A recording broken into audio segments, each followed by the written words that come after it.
In ancient Athens, Diogenes lived in a barrel with a few dogs, owning nothing but his freedom. When Alexander the Great offered him anything his heart desired, the philosopher simply replied, "Stand out of my sunlight." Later, Alexander admitted, "If I were not Alexander, I would wish to be Diogenes." But here's the part they never emphasize. Alexander commanded armies, conquered nations, and controlled empires. Yet he envied a homeless man living in a barrel. Why? Because Diogenes had something Alexander's wealth could never buy: complete sovereignty over his own existence. And there's a reason this truth has been buried for centuries. History hides a pattern. The greatest minds, the most dangerous creators, the empire builders who reshaped the world, they all shared one secret, a secret so powerful, modern society has spent decades convincing you it's a weakness. They've trained you to see it as a flaw, a sign of incompleteness. But what if everything you've been told is backwards? What if the very thing they've taught you to fear and run from is actually the ultimate source of power? Here's the question that will haunt you.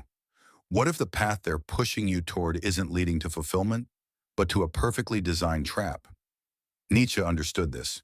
He posed a brutal test: eternal recurrence. If you had to live your exact life again, forever, would you choose it? Most people recoil in horror. Why? Because they're living someone else's script, making someone else's compromises, building someone else's version of success. But there's another kind of man, the one who looks at that question and smiles, the one who says yes, again and again. What separates them? What do the great philosophers know that the rest of us don't? Stay with me, because what I'm about to reveal will shatter everything you think you know about power, purpose, and completeness. One must have chaos within oneself to give birth to a dancing star. Nietzsche.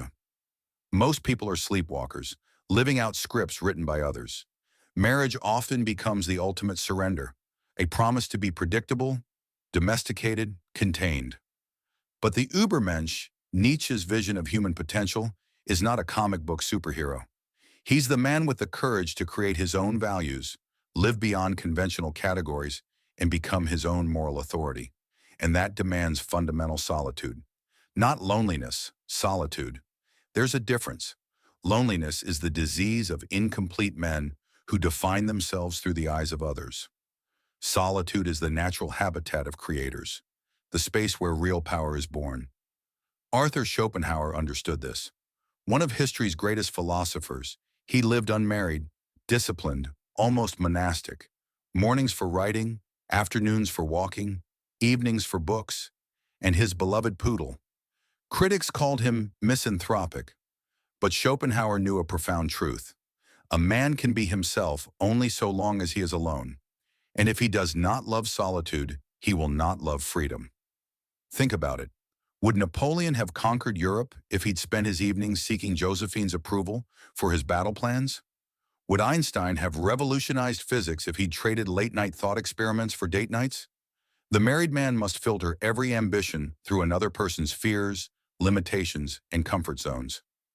The single man's vision is pure, undiluted, dangerous. Marriage demands compromise. Greatness demands conviction. Marriage seeks consensus. Innovation demands singular vision. Marriage asks you to be half of something, when you were born to be entirely yourself. Nietzsche's will to power flows differently in solitary men. Instead of being drained in negotiations and emotional maintenance, it pours directly into creation, achievement, and self-overcoming.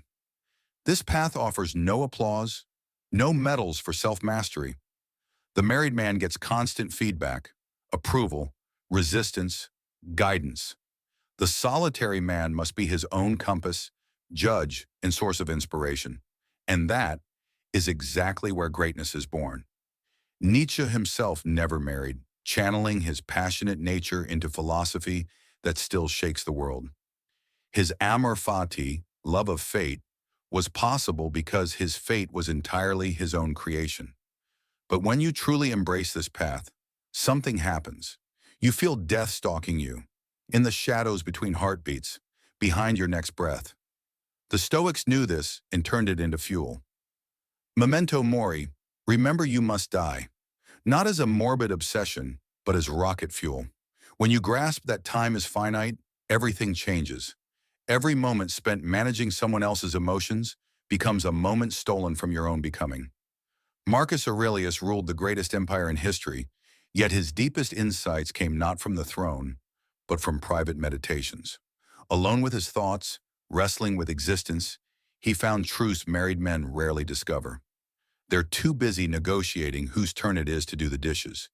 You have power over your mind, not outside events. Realize this, and you will find strength. Here's the problem with modern relationships. Try explaining this to the married man whose peace depends on his partner's mood, whose day derails at the first hint of drama, whose mental energy bleeds away maintaining someone else's emotional world. The single man lives by the dichotomy of control, focusing only on what he can influence, his thoughts, his actions, his responses, and releasing everything else. The married man violates this daily, exhausting himself trying to control what is fundamentally uncontrollable: another person's feelings, reactions, and choices. Listen closely. Socrates, arguably the wisest man in history, was married to Xanthippe, infamous for her sharp tongue and endless complaints. When asked why he endured her, Socrates replied, "If you can get along with her, you can get along with anyone." Notice what he didn't say. He didn't say she made him happier. He didn't say she completed him. He treated marriage like an exercise in endurance, a form of philosophical training for dealing with difficult people. But ask yourself, is that what you want? To use your most intimate relationship as patience training? To spend your finite life force managing chaos instead of creating order? The Stoics understood something modern men have forgotten. True peace comes from within. It cannot be negotiated with another person, and it cannot be maintained through compromise. It's built through self-mastery, through focused attention, impossible when you're constantly reacting to someone else's internal weather. Epictetus taught that we are actors in a play, but we only choose how to perform our role. The married man accepts a part that demands constant performance for an audience of one. The single man writes his own script. The Stoic wakes before dawn, not because someone needs him to, but because he has work that demands clarity, clarity that comes only from a mind belonging entirely to itself. When you understand that your peace is your responsibility alone, when you stop outsourcing your emotional stability, you become unshakable. Not because nothing can hurt you, but because nothing can control you. And that difference, that's everything. Picture yourself in a vast desert. No map, no GPS, no guide. Just you, the infinite horizon, and the crushing weight of absolute freedom. Every direction is possible. Every choice is yours. Every mistake, entirely your fault. Every triumph, completely your creation. This is existential angst, the recognition that, as Sartre put it, you are condemned to be free. Most people run from this truth, straight into marriage's comfortable cage. There, choices are negotiated, paths predetermined, freedom traded for the illusion of security. But what if this angst isn't a curse to escape, but a gift to embrace? Sartre understood. Existence precedes essence. You exist first, then create who you are through your choices. Marriage demands that you forge identity through compromise, through endless negotiation that sands down sharp edges until all that remains are smooth, safe curves. The married man says, "I am a husband, a partner, a team player." Roles, not identities. Masks, not faces. The existentially authentic man says, "I am what I choose to be, moment by moment, without apology." Emily Dickinson understood this. She never married, and in her solitude created poetry that still stops hearts. I'm nobody. Who are you? Are you nobody too? Her aloneness wasn't emptiness. It was pure possibility. Albert Camus faced the absurd, the chasm between humanity's hunger for meaning and the universe's indifferent silence, and chose rebellion. The only way to deal with an unfree world is to become so absolutely free that your very existence is an act of rebellion. Marriage, however loving, is a contract with unfreedom, an agreement to limit choices, to weigh another's needs before your own, to compromise vision for harmony's sake. Henry David Thoreau went to Walden Pond not to escape humanity, but to discover what it truly meant to be human. I went to the woods because I wished to live deliberately. Deliberately, with intention, with choice. Marriage makes deliberate living nearly impossible. Your days become reactions to another's moods. Your plans bend to another's needs. Your intentions blur into compromise. Thoreau discovered he needed very little to be happy. A small cabin, simple food, books, and the infinite richness of his own mind. The married man discovers he needs much more. A house that satisfies two tastes, furniture that meets two standards, activities that work for two personalities. Needs multiply because they are no longer his alone. They're negotiated settlements, the void that terrifies most people. The silence of making choices without external validation is in fact the birthplace of authentic existence. Because when there's no one else to please, no one else to consider, and no one else to blame, you finally discover what you actually want, who you actually are, and what you're truly capable of creating. There's a lie so seductive that even intelligent men swallow it whole. You need another person to complete you, that somewhere out there is your other half, your missing piece, your soulmate, who will finally make you whole. Carl Jung would have laughed at this romantic fairy tale, then dismantled it as one of the most psychologically destructive myths ever sold. Jung understood, wholeness isn't achieved through addition, finding someone to fill the gaps. It's achieved through integration, uniting what you already contain. Every man carries both masculine and feminine energies, light and shadow, conscious desires and unconscious drives. Individuation, becoming who you truly are, demands that you face, understand, and integrate every part of yourself. But here's the trap most men fall into. In relationships, there's a powerful pull to project your inner feminine onto your partner. She becomes the emotional, intuitive, nurturing one, while you stick to the rational, aggressive, goal-driven role. At first it seems efficient. She handles feelings. You handle logic. But in truth, you've just fragmented yourself. You remain perpetually half-developed. The individuated man learns to access his own emotional intelligence, intuition, and capacity to nurture. He doesn't need a woman to translate his emotions because he has mastered his own inner language. Arthur Schopenhauer, living alone with his beloved poodle, understood this instinctively. Solitude is the fate of all great souls, not as punishment, but as recognition that greatness demands self-knowledge. And self-knowledge is impossible when you're constantly reacting to another person's psychology. Your rejected, suppressed shadow becomes most dangerous in relationships because you project it outward. You see your darkness in your partner instead of owning it. The married man blames his partner for being too emotional, too demanding, irrational, when he's actually confronting the disowned pieces of himself. But the man who lives alone must face his shadow directly. No one else to blame. No one else to carry his projections. When he's angry, he must ask why. When he's sad, he must feel it fully. When he's afraid, he must track the source. That direct confrontation forges genuine wholeness. Jung also spoke of synchronicity, meaningful coincidences that reveal a hidden order. These moments appear most powerfully in solitude, when the mind is still enough to notice the subtle connections between the inner and outer worlds. Here's what changes when you grasp this. The archetypal energies Jung identified, warrior, king, magician, lover, develop more purely when they're not filtered through partnership compromises. The unmarried man's warrior energy fights battles worth choosing, not relationship battles. His king energy rules his domain without domestic negotiation. His magician energy explores mysteries without distraction. His lover energy embraces life itself, not just one person. Jung said, "The privilege of a lifetime is to become who you truly are. But who you truly are is not half of a couple. It's a complete, integrated being, capable of standing alone, thinking independently, and creating from your full psychological depth." The married man seeks wholeness through union. The individuated man discovers he was never incomplete, just untrained in accessing his full spectrum. Power, too, is misunderstood. Most men think it's money, muscles, or domination.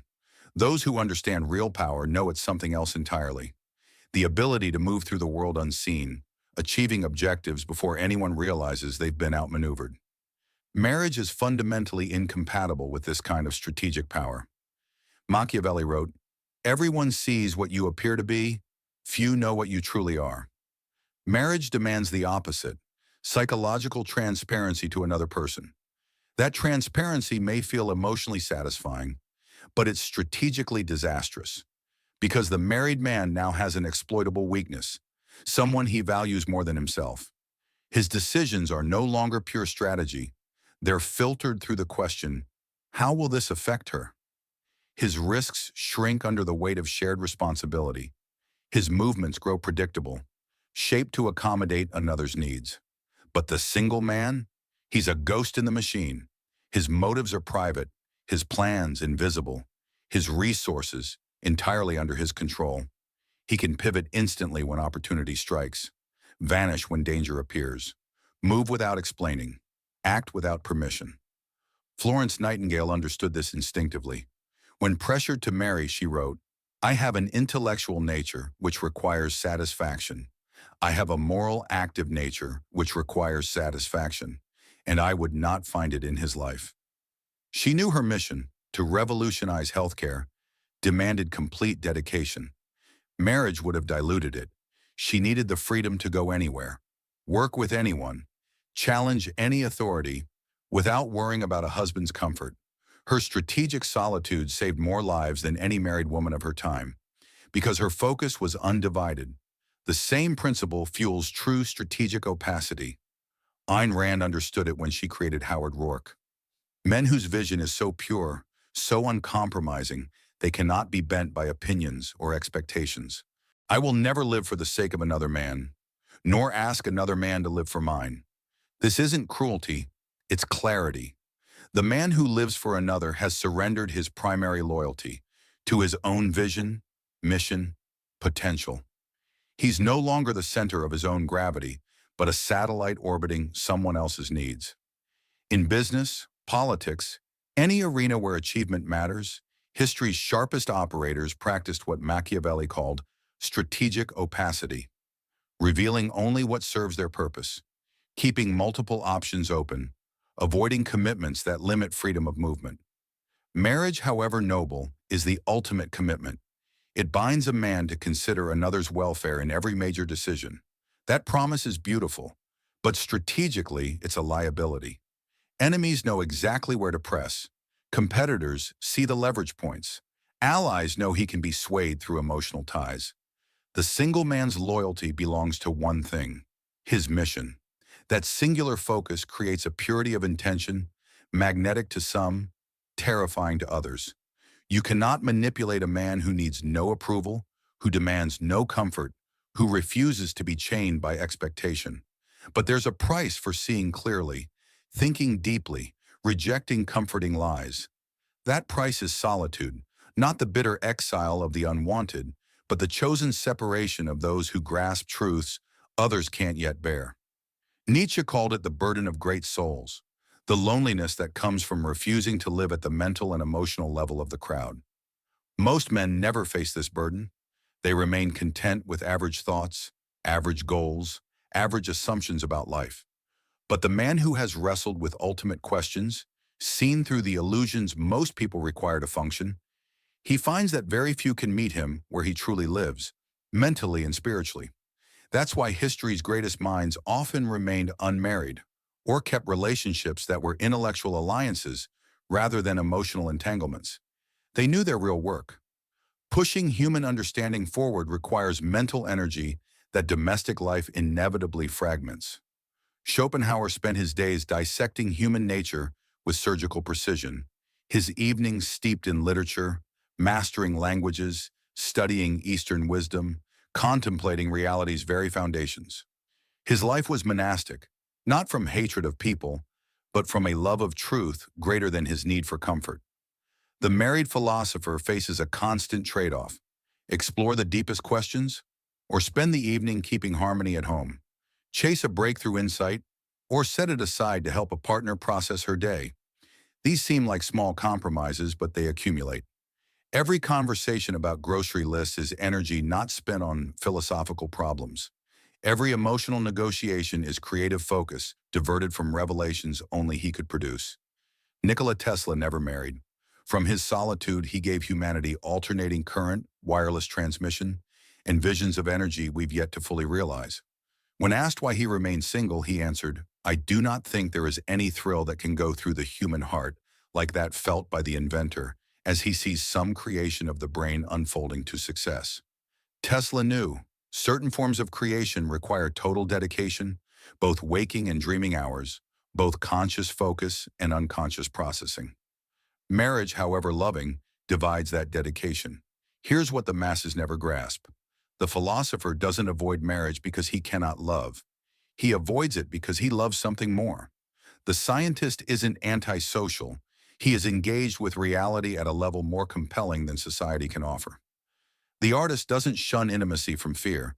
He has already found intimacy with existence itself and knows a human partnership would dilute it. Virginia Woolf once wrote, "A woman must have money and a room of her own if she is to write fiction. But it's more than money, more than space. It's the psychological freedom to follow thought wherever it wanders, to lose hours in contemplation without someone asking where you've been, to choose invisible work over visible relationship maintenance. The great soul grows comfortable with being misunderstood. People assume he's lonely, incomplete, afraid of love. He learns not to explain, because to explain would require reducing profound choices into terms ordinary minds can digest. And in that translation, the truth would be lost. In time, he realizes solitude isn't the absence of connection at all. It is a different kind of connection. Direct communion with truth, beauty, and the deepest currents of existence. A connection that feeds him in ways no human bond, however loving, ever could. You stand at a crossroads now. Every moment you've spent reading these words has been a choice, one that will echo through every remaining day of your life. Down one path lies the script they wrote for you. Find someone, fall in love, get married, build a life together, smooth your sharp edges for the sake of harmony, negotiate your dreams through the filter of another person's fears, become half of something instead of entirely yourself. It's beautiful. Millions follow it. It promises warmth, companionship, the comfort of never having to face the void alone. Society will applaud. Your family will be relieved. Your friends will celebrate your wedding. You'll have someone to split bills with, share emotions with, even blame when life doesn't turn out the way you plan. And yet, you may spend the rest of your life wondering who you could have become if you had been brave enough to walk the other path. That second path is rarer. It means becoming exactly who you were meant to be, without apology, without compromise, without needing another's permission or understanding. It offers no guarantees except one. You will belong entirely to yourself. From that belonging, you might create something that outlasts your flesh, something that changes the world, something that justifies the audacity of being born. Nietzsche warned, one must have chaos within oneself to give birth to a dancing star. Marriage is fundamentally anti-chaos. It's about stability, predictability, harmony, beautiful things, but not the soil where dancing stars grow. A dancing star is born from a man who embraces the chaos of absolute freedom, who can stand in the void without needing someone to hold his hand, who shapes meaning from nothing and purpose from possibility. Marcus Aurelius advised, confine yourself to the present, but a married man cannot. He is forever negotiating the future with another, managing patterns pulled out of the eternal now by the maintenance of partnership. The single man has access to presence, a quality impossible to sustain in a relationship. His attention is undivided, his focus pure. His energy flows toward chosen purposes, unsiphoned by emotional management, domestic obligations, or maintaining harmony with another's moods. Jung promised, the privilege of a lifetime is to become who you truly are. But becoming who you truly are is not a group project. It cannot be done by consensus. It cannot be compromised. It is work done alone, in the laboratory of solitude, in direct confrontation with your own psyche and potential. The world will call you selfish. Let them. While they negotiate their dreams into acceptability, you will build empires from the raw material of undivided attention. The world will call you incomplete. Let them. While they search for their other half, you will discover you have always been whole. The world will call you lonely. Let them. While they manage another's emotions, you will commune with forces they cannot perceive. This is not the easy path. The easy path is crowded with couples holding hands, splitting responsibilities, sharing the bill. It offers comfort in the short term, but regret in the long run. The hard path, chosen solitude, radical self-ownership, refusing to surrender sovereignty for the illusion of completion, is walked by few. But those who walk it learn the truth. Real power does not come from being chosen by another. It comes from choosing yourself so completely that the world has no choice but to recognize your sovereignty. Elizabeth I chose herself and built an empire that outlasted every marriage of her era. Tesla chose the lightning in his mind and gave humanity the modern world. Dickinson chose infinity within herself and created verse that still stops hearts. These were not accidents. They were not tragedies. They were deliberate choices to prioritize becoming over belonging, creation over companionship, sovereignty over safety. Now the choice is yours.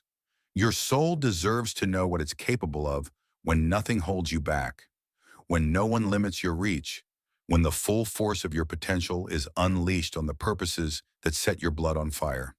If you've read this far, something inside you has already shifted. Write in the comments, I choose myself. Let's see how many men are ready to stop compromising and start creating. How many will trade the comfort of company for the power of complete self-ownership? This is not the end of your journey. This is where it truly begins.